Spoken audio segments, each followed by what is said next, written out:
अब हम charge distribution के बारे में पढ़ते हैं। चार्ज डिस्ट्रीब्यूशन मेनली दो तरह से हम पढ़ते हैं।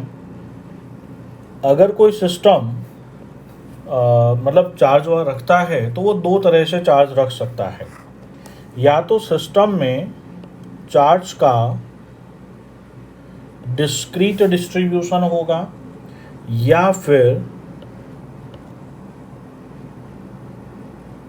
कंटिन्यूस चार्ज डिस्ट्रीब्यूशन होगा। डिस्क्रीट डिस्ट्रीब्यूशन का मतलब जो सिस्टम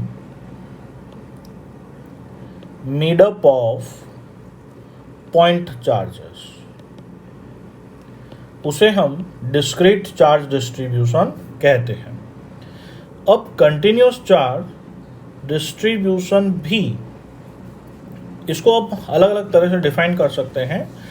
ब्रॉडली हम कंटिन्यूस चार्ज डिस्ट्रीब्यूशन को कहें तो दो तरह से हम कहेंगे, या तो वो यूनिफॉर्म होगा या फिर नॉन यूनिफॉर्म होगा। इसके बारे में हम डिटेल अभी और देखेंगे। लेकिन कंटिन्यूस चार्ज डिस्ट्रीब्यूशन को हम तीन अलग अलग कैटेगरी में करते हैं। सबसे पहला linear charge density, linear charge density, surface charge density, and the third one volume charge density। अब हम यहाँ समझें कि अगर कोई चार्ज जैसे लेंथ पर डिस्ट्रीब्यूटेड है, सरफेस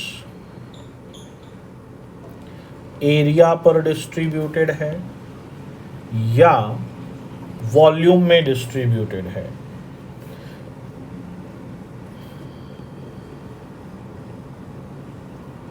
इस तरह से।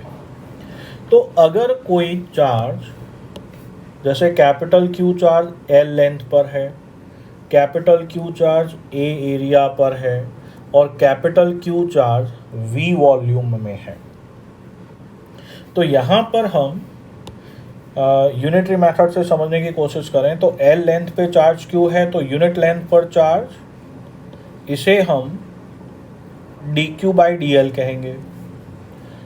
यूनिट एरिया पर चार्ज सिग्मा से रिप्रेजेंट कर रहे हैं, that is D Q by D A, और यूनिट वॉल्यूम में चार्ज रो से रिप्रेजेंट कर रहे हैं, वो हो गया D Q by D we.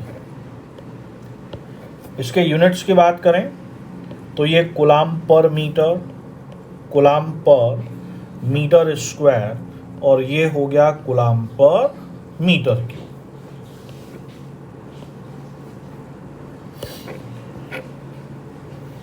अब यहाँ पर ये समझना है कि इसे हम अगर D Q by D L और delta Q by delta L ऐसा दिया गया हो और इसी को हम अगर क्यू बाई एल लिख दें, तो यहाँ पर इस चीज़ को अगर हम और ज़्यादा अच्छे से समझना चाहें तो यहाँ पर हमें डिफरेंशिएशन समझना चाहिए, जो हम मैथमेटिकल टूल्स वाले प्लेलिस्ट में समझ चुके हैं।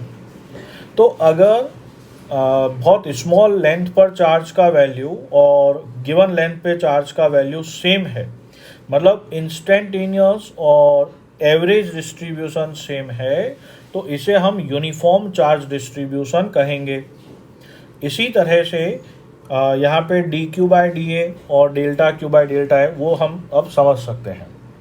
अब यहाँ पर अगर हम लीनियर चार्ज डिस्ट्रीब्यूशन की बात करें तो linear charge distribution one dimensional only, surface charge distribution two dimensional only, और volume charge distribution three dimensional only हुआ करेगा। यहाँ पर हमें ध्यान देने की बात यह है कि ये वाला पार्ट और ये वाला पार्ट गलत है, क्योंकि हमने एक वायर पर चार्ज दिया और अगर हमने वायर को एक रिंग की फॉर्म में मोड़ दिया तो है तो ये लीनियर चार्ज, है ना, लेकिन ये 2 डायमेंशनल हो गया। इसी तरह से हमने किसी सरफेस पर चार्ज दिया और उसको सिलेंडर की कर्व्ड सरफेस की फॉर्म में मोड़ दिया इस तरह से, ये 3 डायमेंशनल हो गया। तो linear charge distribution 1 dimensional, 2 dimensional या 3 डायमेंशनल हो सकता है।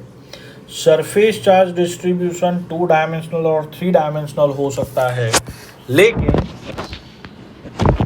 जो वॉल्यूम चार्ज डिस्ट्रीब्यूशन है वो हमेशा 3 डायमेंशनल ही होगा। अब लीनियर चार्ज डिस्ट्रीब्यूशन, हम चाहें कि भैया जो चार्ज है वो लेंथ पर डिस्ट्रीब्यूटेड हो, इसके लिए ऑब्जेक्ट कंडक्टर या इंसुलेटर कुछ भी हो सकता है। यहाँ पर भी दोनों ही चीज़ें पॉसिबल हैं, लेकिन अगर हम कहें कि चार्ज वॉल्यूम में डिस्ट्रीब्यूटेड है तो इसके लिए ऐसा केवल और केवल नॉन कंडक्टिंग या इंसुलेटिंग ऑब्जेक्ट में ही हो पाएगा। अब इसके न्यूमेरिकल्स के लिए हम अलग से एक न्यूमेरिकल की प्लेलिस्ट लगाएंगे, उसमें आप इसके न्यूमेरिकल्स देखिए। नेक्स्ट टॉपिक हम अगले वाले एक्सरसाइज में करते हैं, अगले वाले वीडियो में देखें।